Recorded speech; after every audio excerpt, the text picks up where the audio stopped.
ஞாயிறு தாக்குதல் தொடர்பான சூத்திரதாரிகளை தேடுகின்ற அதே நேரம் அது தொடர்பான விசாரணைகள் இப்போது மும்முரமாக இடம்பெற்றுக் கொண்டு வருகின்ற இந்த வேளையிலே உதயன் கம்பமில அவர்கள் உயிர்த்த ஞாயிறு தாக்குதல் தொடர்பான ஒரு புத்தக வெளியீடை அண்மையிலே அவர் வெளியிட்டிருந்தார். அந்த புத்தக வெளியீட்டிலே முன்னாள் ஜனாதிபதிகளும் அதே நேரம் எதிர்க்கட்சி தலைவருமாக இருக்கின்ற சஜித் பிரேமதாச அவர்களும் கலந்து கொண்டிருந்ததை எங்களால் அவதானிக்கக்கூடியதாக இருந்தது. கடந்த காலங்களில் சஜித் பிரேமதாச அவர்கள் உயிர்த்த ஞாயிறு தொடர்பான தாக்குதல் தொடர்பான விடயங்களிலே அவர் இரட்டை நிலைப்பாடுகளே இருந்ததை நாங்கள் அறியக்கூடியதாக இருந்தது.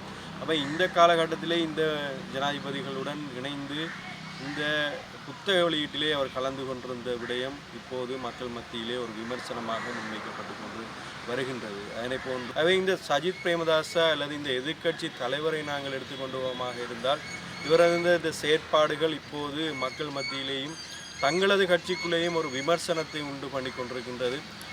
உங்களுக்கு தெரியும், இந்த தாக்குதல் நடவடிக்கையோடு சம்பந்தப்பட்டவர்களோடு தொடர்பான விசாரணைகள் முன்னெடுக்கின்ற இந்த நேரத்திலே அவரது கட்சிக்குள்ளே இருப்பவர்கள் கூட இந்த நிகழ்விலே அவர் கலந்து கொண்ட விடயம் தொடர்பாக ஒரு தரப்பினர் அவருக்கு சார்பான கருத்துக்களையும் ஒரு தரப்பினர் அவருக்கு எதிரான ஒரு கருத்துக்களையும் முன்வைத்து கொண்டிருக்கின்றார்கள். ஆகவே ஒரு சரியான ஒரு நிலைப்பாட்டிலே தங்கள் கட்சிக்குள்ளே இல்லாத ஒரு நிலைமைதான் இன்றைக்கு இருக்கின்றது. IMF தொடர்பாக இந்த நாட்டிலே ஒரு நிலைப்பாடு முன்னெடுக்கப்பட்டு வருகின்றது. கடந்த காலங்களிலே IMF மீது கடன்களை பெறும்போது அவர் குறிப்பிட்டிருந்தார், அதிக சுமைகளை இந்த கடனின் மூலமாக மக்கள் அழுத்தத்துக்கு உள்ளாகின்றார்கள் என்பதை குறிப்பிட்டிருந்தார்.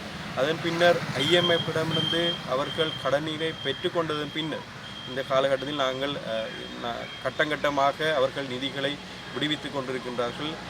நிதிகள் கிடைக்கப்பெற்றதன் பின்னர் அவர் இன்னும் ஒரு கருத்தை வெளியிட்டிருந்தார். இந்த நிதிகள் மக்களுக்கு சார்பாகவும் சுமையாகவும் இல்லாமல் இலகுவான முறையிலே அந்த கடன்களை இலவுபடுத்த வேண்டும் என்பதை அவர் கருத்துக்களை வெளியிட்டிருந்தார் இருக்கின்றது. மக்கள் மத்தியிலே ஒருவித கருத்துக்களை முன்வைத்து கொண்டிருக்கின்றார். ஆனால் அவரது செயற்பாடுகளை பார்க்கும்போது அவர் இந்த நாட்டின் எதிர்க்கட்சி தலைவர் பதவிக்கு பொருத்தமானவரா என்பதை சிந்திக்க வேண்டியிருக்கின்றது.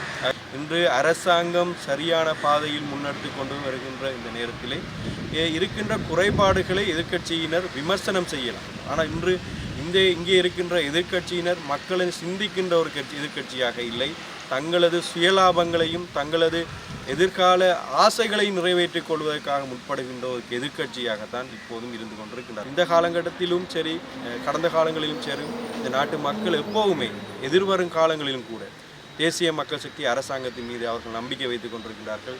எதிர்க்கட்சி காட்டுகின்ற இந்த பூச்சாண்டி வேலைகளை மக்கள் நம்பப் போவது கிடையாது என்பது விஷயத்தையும் நாங்கள் இந்த நேரத்திலே நாங்கள் விசேடமாக கூறிக்கொள்ள விரும்புகிறோம்.